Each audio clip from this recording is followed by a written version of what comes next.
There is an old expression about the cobbler's kids having no shoes, but that cannot be said for the wives of Hollywood's top plastic surgeons. In a town where there is a medical intervention for every sag and every wrinkle, the women married to the surgeons wielding the knives have easy access to the operating room. And ABC's Cecilia Vega shows us the results. Here in the land of that famous Hollywood zip code lives a group of wives. They are called the Plastic Wives, married to some of the most successful surgeons in Beverly Hills, and they get all the perks that come with it.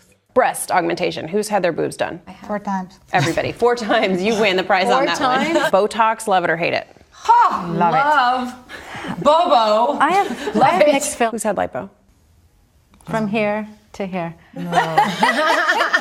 But no amount of Botox can ward off aging and the pressure to stay perfect. Just ask Dana Devon, a former entertainment news anchor and wife to Dr. Brent Mulliken. In any other community in the world, this makes absolutely no sense. But it's Hollywood. I wanted to continue working in television. Unfortunately, you hit 40. You want to continue working in TV. There are some things that you got to think about. So she asked her husband to help with everything from injections to nips and tucks. I wasn't ready to hang it up yet. I wanted to extend my shelf life a little bit. And when you look in the mirror now? I'm happy now. I'm happy now. Look, don't get me wrong. I'll still obsess about an acne scar or something, but I think most women do find things that they obsess about. The other members of this tight-knit club, meet Veronica. My husband is Dr. David Matlock, and he's the vagina man. Alana. I've been in my husband's office a lot. I always see him in surgery doing people's teeth, and I'm always like, babe, just please do my teeth. And Francis. From here, I did from my head to the camel toe.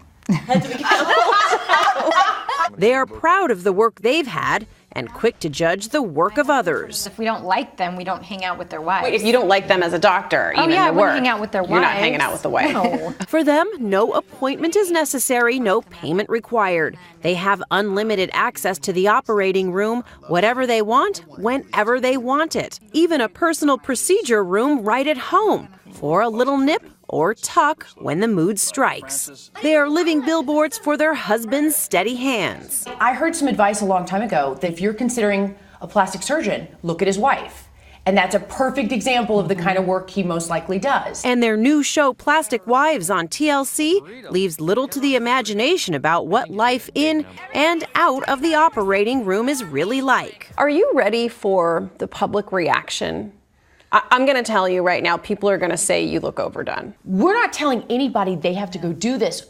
I'm all about look, here's what I did. Here's the information. Take it or leave it. If you like it, great. If you don't, great. No worries. Yeah, you can please everybody. Their husbands may try to say stop, but they always seem to lose the battle. One way to get exactly what I want is to say, all right, don't worry about it. I'll go to Dr. So-and-so. I do that too. That's the plastic surgeon's wife's threat. Yes. I go, don't worry. Oh, I'm going to go see so-and-so. And he'll be like, oh, no, you don't. Oh, no, you bet. I was okay then. We have a culture that tries to fix every flaw.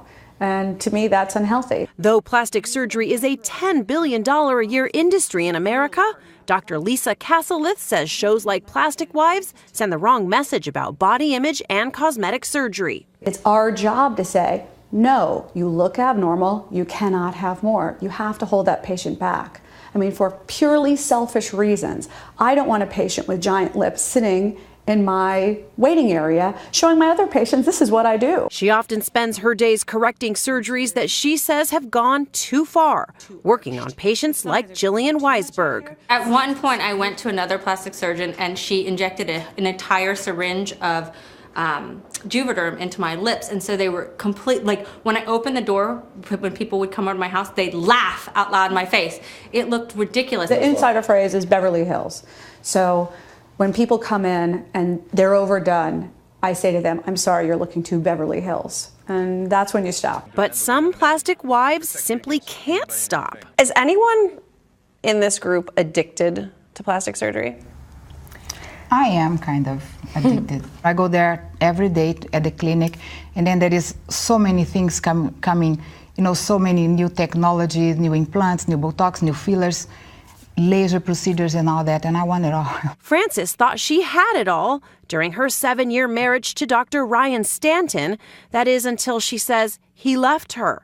They're still friends, and they run his plastic surgery business together. We get the midlife crisis, and then he wants to be with a younger woman, half of my age, and so he left me because of that. So he left you for a younger woman? Yeah, he did.